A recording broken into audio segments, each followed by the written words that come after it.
Good morning बेटा। आज हम हमारे ऑनलाइन क्लास में नए टॉपिक के बारे में डिस्कस करेंगे। भारतीय कृषि के बारे में डिस्कस करेंगे। भारतीय कृषि के बारे में 7000 वर्ष पूर्व से ही मोहनजोदड़ो और सिंधु सरस्वती सभ्यता के समय से ही भारतीय कृषि का प्रारूप दिखाई पड़ता है। भारत एक कृषि प्रधान देश है। भारत की आधी से अधिक जनसंख्या जो है वो गांवों में निवास करती है और उनके आजीविका और रोजगार का साधन कृषि है। क्या है? कृषि का देश के सकल घरेलू उत्पाद में भी 17.4% योगदान रहता है। भारतीय कृषि के ऋतुओं के आधार पर रूप। भारतीय कृषि के ऋतुओं के आधार पर कितने रूप हैं? 3 रूप हैं, खरीफ, रबी और जायद। खरीफ, रबी और जायद, अर्थात खरीफ की फसल, रबी की फसल और जायद की फसल। खरीफ की फसल जो है वो जून और जुलाई के बीच बोई जाती है। जून और जुलाई में बोई जाती है, जबकि अक्टूबर नवंबर के बीच में काटी जाती है। खरीफ की फसल जून जुलाई के बीच में बोई जाती है और अक्टूबर नवंबर के बीच में काटी जाती है। खरीफ की फसल में चावल, मक्का, बाजरा, मूंगफली, गन्ना और सोयाबीन। एक बार और देखो, खरीफ की फसल में क्या क्या शामिल है? चावल, मक्का, बाजरा, मूंगफली, गन्ना और सोयाबीन, ये खरीफ की फसल में आते हैं। रबी की फसल जो है वो अक्टूबर और नवंबर के बीच में बोई जाती है, जबकि मार्च और अप्रैल के बीच में काटी जाती है। रबी की फसल अक्टूबर और नवंबर में बोई जाती है और मार्च और अप्रैल के बीच में काटी जाती है। इसमें जो रबी की फसल है इसमें गेहूं, चना, सरसों, जौ, इसबगोल, ये जो है रबी की फसल में आते हैं।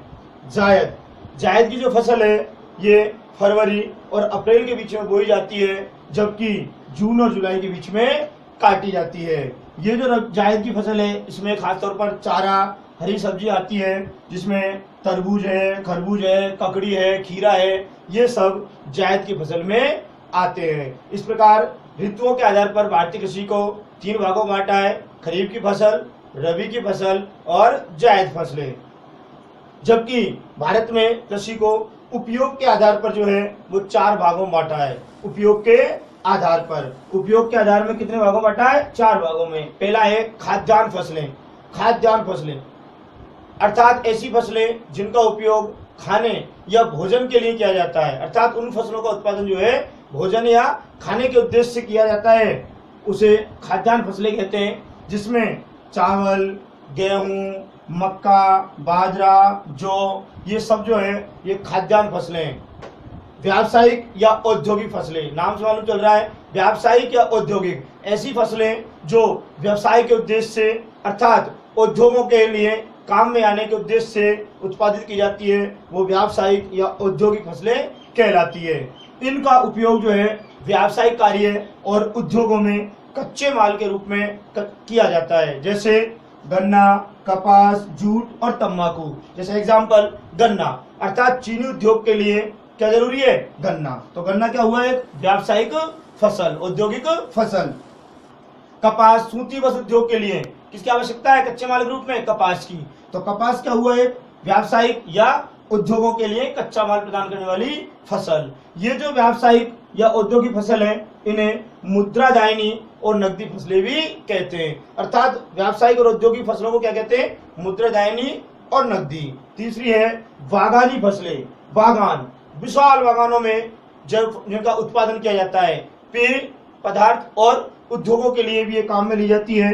चाय, कॉफी, रबड़, सिलिकोना आदि, गरम मसाले, ये सब जो है बागानी फसलों में आते हैं। उद्यान फसलें, इसमें फल सब्जियों को उगाया जाता है। फल सब्जियां जो हैं वो उद्यान फसलों में आती है। और इस प्रकार ऋतु के आधार पर 3, खरीफ, रबी और जायद, जबकि कृषि उपयोग के आधार पर 4, खाद्यान्न, व्यावसायिक या औद्योगिक जिन्हें मुद्रादायनी और नकदी भी कहते हैं, बागानी और उद्यान फसलें। तीसरा टॉपिक है भारतीय अर्थव्यवस्था में कृषि का योगदान, अर्थात भारत की अर्थव्यवस्था में कृषि का क्या योगदान है, क्या योगदान रहता है। पहला है रोजगार का साधन। कृषि जो है क्या है, एक रोजगार का साधन है। भारतीय अर्थव्यवस्था में कृषि का महत्वपूर्ण योगदान है और कृषि जो है रोजगार का एक साधन है, क्योंकि भारत की आधी से अधिक जनसंख्या गांव में निवास करती है और गांव में लोगों के रोजगार का साधन है कृषि। अर्थात कृषि के द्वारा उत्पादित माल के द्वारा ही वो अपना जीविकोपार्जन, अपने परिवार का पालन पोषण और भरण पोषण करते हैं। तो ये रोजगार का एक साधन है। क्यों? क्योंकि आधी से अधिक 50% जनसंख्या जो है वो प्रत्यक्ष और अप्रत्यक्ष रूप से कृषि क्षेत्र के साथ जुड़ी हुई है। जैसे कृषि के साथ साथ पशुपालन है, मत्स्य पालन है, दुग्ध पालन है, ये सब जो है वो कृषि के साथ साथ जुड़े हुए हैं। दूसरा है सकल घरेलू उत्पाद में सहायक। कृषि जो है देश के सकल घरेलू उत्पाद में अपना योगदान देती है, अर्थात देश की सकल घरेलू उत्पाद और आय में जो है कृषि का भी विशेष योगदान रहता है। विदेशी व्यापार में अर्थात कृषि के द्वारा उत्पादित माल, भारत में कृषि के द्वारा उत्पादित माल जो है उसको विदेशों में निर्यात भी किया जाता है। विदेशी व्यापार में भी इसका योगदान है। विदेश में निर्यात करने के बाद ही हमें विदेशी मुद्रा की प्राप्ति होती है, जिसमें खासतौर पर वैश्विक उत्पाद जो है उसमें 2.07% जो है वो भारत निर्यात करता है और विश्व का 10वां बड़ा देश है। अर्थात कृषि निर्यात के रूप में, कृषि द्वारा उत्पादित माल के निर्यात के रूप में भारत जो है विश्व का 10वां बड़ा देश है जो कृषि द्वारा उत्पादित मालों का निर्यात करता है। चौथा है उद्योगों के लिए कच्चे माल की आपूर्ति। उद्योगों के लिए कच्चे माल की आपूर्ति में भी जो है कृषि का बहुत बड़ा योगदान है। क्यों? क्योंकि कई उद्योग ऐसे हैं जो कृषि द्वारा उत्पादित कच्चे माल पर ही आधारित है। जैसे चीनी उद्योग, गन्ना उत्पादन होगा तभी चीनी उद्योग चलेगा। जैसे कि सूती वस्त्र उद्योग, कपास उत्पादन होगा तभी जो है सूती वस्त्र उद्योग चलेगा। तो इस प्रकार भारतीय अर्थव्यवस्था में कृषि का भी बहुत योगदान है। ये हमारे तीनों टॉपिक हुए, भारतीय कृषि को ऋतुओं के आधार पर, भारतीय कृषि को उपयोग के आधार पर और भारतीय अर्थव्यवस्था में कृषि का योगदान। इससे आगे हम और पढ़ेंगे। धन्यवाद।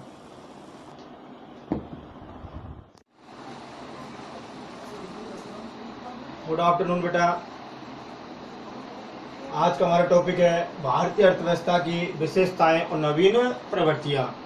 इससे आप केवल ध्यान लगाकर सुनना है, क्योंकि बोर्ड पर आपको कम दिखेगा, लेकिन ये मैंने केवल आपको टॉपिक नहीं रहे, कोई पॉइंट बिंदु नहीं रहे, इसके लिए आपको ये लिखा है। स्वतंत्रता के समय भारतीय अर्थव्यवस्था की स्थिति बहुत ही दयनीय थी, क्योंकि अंग्रेजों ने भारतीय अर्थव्यवस्था को बिल्कुल नष्ट कर दिया था। स्वतंत्रता के समय पर भारतीय अर्थव्यवस्था बिल्कुल दयनीय स्थिति में थी। कारण ये था कि अंग्रेजों ने भारतीय अर्थव्यवस्था को, भारत के लघु और कुटीर उद्योगों को बिल्कुल समाप्त कर दिया, जिससे भारतीय अर्थव्यवस्था बहुत ही कमजोर और दयनीय स्थिति में पहुंच गई। इसलिए स्वतंत्रता के समय पर भारतीय अर्थव्यवस्था के सामने एक सबसे बड़ी चुनौती थी कि अर्थव्यवस्था को विकास के दर पर, विकास की गति, तीव्र गति से किस प्रकार लाई जाए। अर्थात भारतीय अर्थव्यवस्था उसे विकास के मार्ग पर तीव्र गति से किस प्रकार लाया जाए, किस प्रकार उसे अग्रसर किया जाए, ये बहुत बड़ी समस्या थी। इसके लिए 1950 में कुछ नियम या महत्वपूर्ण निर्णय लिए गए, जिससे भारतीय अर्थव्यवस्था विकास करें। अर्थव्यवस्था एक देश या क्षेत्र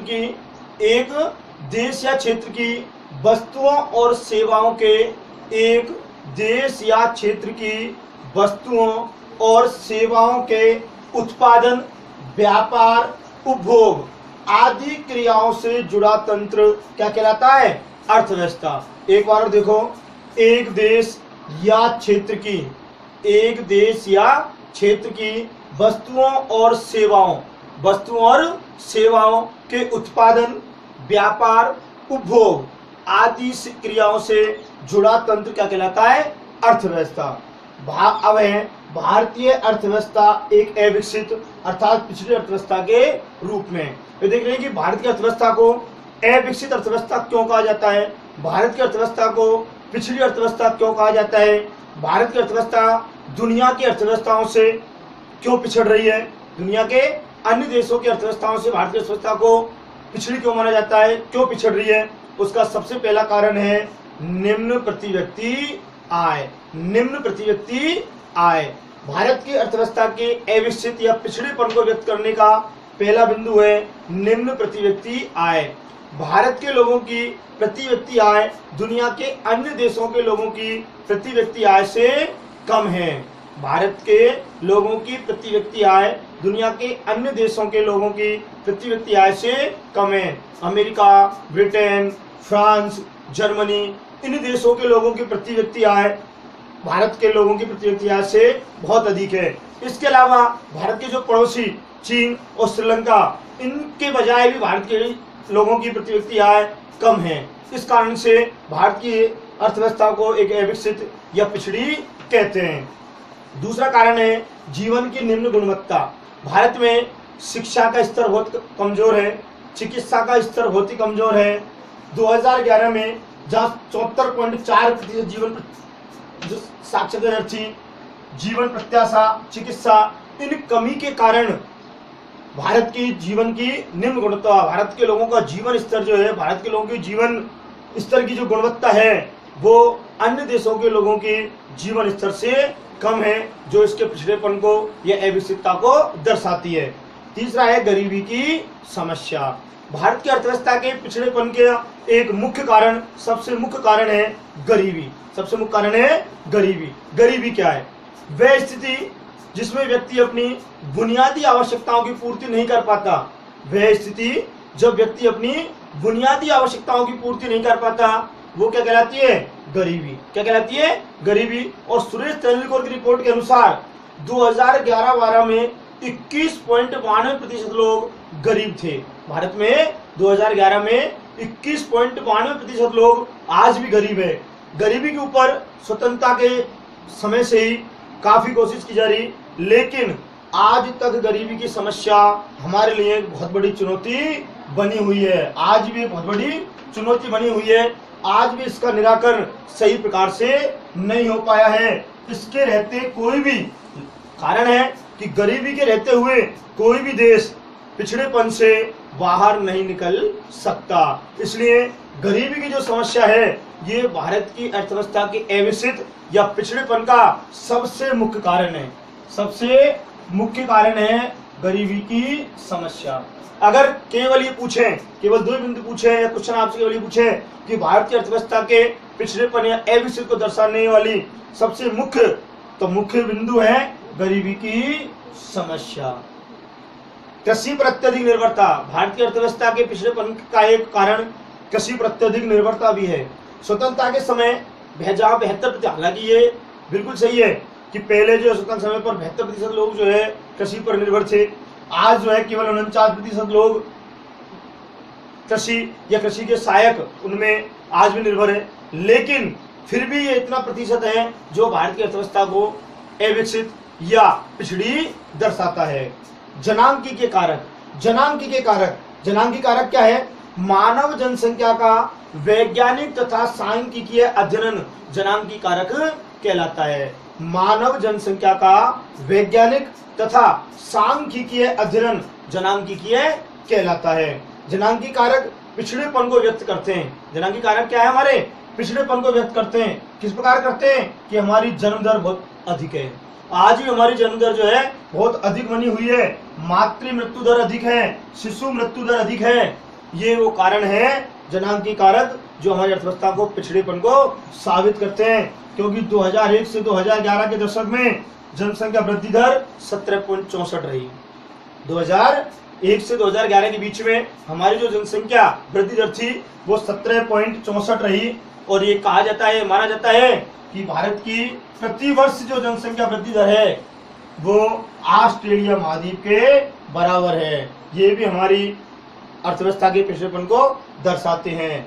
बेरोजगारी की समस्या। बेरोजगारी की समस्या भी मुख्य कारण है। बेरोजगारी की समस्या के कारण भी भारतीय अर्थव्यवस्था पिछड़ रही है। बेरोजगारी अविकसित राष्ट्रों में संरचनात्मक और छिपी बेरोजगारी दो अधिक पाई जाती है। संरचनात्मक और छिपी बेरोजगारी। छिपी बेरोजगारी अर्थात कोई व्यक्ति जो उत्पादन में लगा हुआ है, अर्थात उस कार्य में लगा हुआ है लेकिन ये उसमें उत्पादन में उसका कोई योगदान नहीं है। कोई भी व्यक्ति जो किसी कार्य में लगा हुआ है लेकिन उत्पादन में उसका कोई योगदान नहीं है, यदि उसे उस कार्य से हटा दिया जाता है तो उत्पादन पर कोई प्रभाव नहीं पड़ता। उसे बोलते हैं छिपी हुई बेरोजगारी। रोजगार में है, कार्य कर रहा है, लेकिन उसका उत्पादन में कोई भी योगदान नहीं है। यदि उसे वहां से हटा दिया जाता है तो उत्पादन में कोई प्रभाव नहीं पड़ता। जैसे घरेलू कृषि कार्य है, पूरा परिवार जो है घरेलू कृषि कार्य में लगा हुआ होता है, यदि एक सदस्य उसमें से कार्य नहीं करता तो उस पर कोई प्रभाव नहीं पड़ता, छिपी बेरोजगारी है। जबकि भारत में नवीन तकनीक का अभाव भी पिछड़ेपन का एक भी बहुत बड़ा कारण है। जैसे कि विभिन्न क्षेत्रों में होने वाले संरचनात्मक परिवर्तनों के कारण मांग की संरचना भी परिवर्तित हो जाती है, तो संरचनात्मक बेरोजगारी उत्पन्न होती है। पिछड़ी हुई तकनीक, भारत की अर्थव्यवस्था के पिछड़ेपन का एक कारण है नवीन तकनीक का अभाव। भारत में नवीन तकनीक का अभाव है, नई नई सुविधाएं, नई नई मशीनें, नए नए औद्योगिकरण, इसका अभाव है। इस कारण से हमारे यहाँ उत्पादन अधिक नहीं हो पाता, अच्छा उत्पादन नहीं हो पाता, अच्छा माल नहीं बन पाता, अधिक खर्च होता है। ये जो कारण है ये भी हमारी अर्थव्यवस्था के पिछड़ेपन को दर्शाते हैं। इस प्रकार हमारा टॉपिक भारत की अर्थव्यवस्था के पिछड़ेपन या भारतीय अर्थव्यवस्था को अविकसित अर्थव्यवस्था बनाने वाले कारक, सबसे पहले निम्न प्रति व्यक्ति आय, दूसरा है जीवन की निम्न गुणवत्ता, तीसरा है गरीबी की समस्या, चौथा है कृषि पर अत्यधिक निर्भरता, पांचवा है जनांकीय कारक, छठा है बेरोजगारी की समस्या, सातवां है पिछड़ी हुई तकनीक। ये 7 पॉइंट है जो भारत की अर्थव्यवस्था को अविकसित स्वरूप को बताते हैं, इसके पिछड़ेपन को बताते हैं। इसी से जुड़ा एक दूसरा टॉपिक है भारतीय अर्थव्यवस्था विकासशील अर्थव्यवस्था के रूप में। लेकिन हम वर्तमान में भारतीय अर्थव्यवस्था को अविकसित या पिछड़ी अर्थव्यवस्था नहीं कह सकते। वर्तमान में भारतीय अर्थव्यवस्था एक विकासशील अर्थव्यवस्था के रूप में उभर रही है। भारतीय अर्थव्यवस्था अब दुनिया के अन्य देशों की अर्थव्यवस्थाओं से तुलना कर रही है, लगातार अपने विकास दर को बढ़ाती जा रही है। इस कारण से भारत की अर्थव्यवस्था को अविकसित या पिछड़ी अर्थव्यवस्था कहने के बजाय वर्तमान में हम भारत की अर्थव्यवस्था को विकासशील अर्थव्यवस्था कहना उचित समझेंगे। क्यों समझेंगे? कारण क्या है इसका? क्योंकि भारत की अर्थव्यवस्था में राष्ट्रीय आय प्रति व्यक्ति आय में सतत वृद्धि हो रही है। पहला पॉइंट, अर्थात भारत की अर्थव्यवस्था को आप विकासशील क्यों मानते हो? भारत की अर्थव्यवस्था दुनिया के देशों की अर्थव्यवस्थाओं से किस प्रकार तुलनात्मक रूप से अपना अध्ययन कर रही है? तो राष्ट्रीय आय प्रति व्यक्ति आय में सतत वृद्धि। भारत की राष्ट्रीय आय और प्रति व्यक्ति आय जो है उसमें लगातार वृद्धि होती जा रही है। इस कारण से हम इसे अविकसित बल्कि विकासशील कहेंगे। क्यों? क्योंकि प्रारंभ में हमारी जो विकास दर थी 1950 से 80 तक जो हमारी विकास दर थी वो थी 3.5%। अर्थात भारत की राष्ट्रीय आय, भारत की विकास दर जो है वो 1950 से और 80 तक 3.5% थी। 80 के बाद हमारी विकास दर जो है वो 5% पहुंच गई। 1991 से 2000 के बीच हमारी विकास दर 6.8% रही, जबकि 11वीं पंचवर्षीय योजना के समय पर हमारी विकास दर जो है वो 8% रही। तो भारत की अर्थव्यवस्था राष्ट्रीय आय और प्रति व्यक्ति आय में जो लगातार वृद्धि है ये भारत की अर्थव्यवस्था के अविकसित स्वरूप को हटाकर इसे विकासशील अर्थव्यवस्था बनाती है। दूसरा है अर्थव्यवस्था की संरचना में परिवर्तन। अर्थव्यवस्था विकसित होती है तो राष्ट्रीय आय में प्राथमिक क्षेत्रक कम होता जाता है। जब प्राथमिक क्षेत्रक कम होता जाता है और द्वितीयक और तृतीय क्षेत्रक बढ़ता जाता है। भारत की अर्थव्यवस्था में भी 1950-51 में प्राथमिक क्षेत्र का अंश 50% था। प्राथमिक क्षेत्र अर्थात कृषि का जो अंश था, कृषि का जो योगदान था वो 50% से अधिक था। 2015-16 में इसका योगदान 15% रह गया। अर्थात लगातार प्राथमिक क्षेत्र का स्तर कम, अंश जो है योगदान कम होता जा रहा है और द्वितीयक और तृतीय क्षेत्र का योगदान बढ़ता जा रहा है। ये भारत की अर्थव्यवस्था की विकासशीलता को दर्शाता है। द्वितीय और तृतीय क्षेत्र का अंश बढ़ना, इसका योगदान जो है वर्तमान में राष्ट्रीय आय में 60% योगदान जो है वो सेवा क्षेत्र का है। किसका है? सेवा क्षेत्र का, जो इसकी विकासशीलता को दर्शाता है। अगला है आर्थिक व सामाजिक आधार संरचना में सुधार। भारत की अर्थव्यवस्था की विकासशीलता को दर्शाने के लिए आर्थिक और सामाजिक आधार संरचना में सुधार भी हम देखेंगे कि प्रारंभ में जो हमारा विद्युत उत्पादन था वो 70 साल में बढ़कर 100 गुना वृद्धि अर्थात 100 गुना अधिक हो गया। जो स्वतंत्रता के समय पर हमारा विद्युत उत्पादन था वो इन 70 वर्षों में जो है वो 100 गुना बढ़ गया। ये हमारी विकासशीलता को दर्शाता है।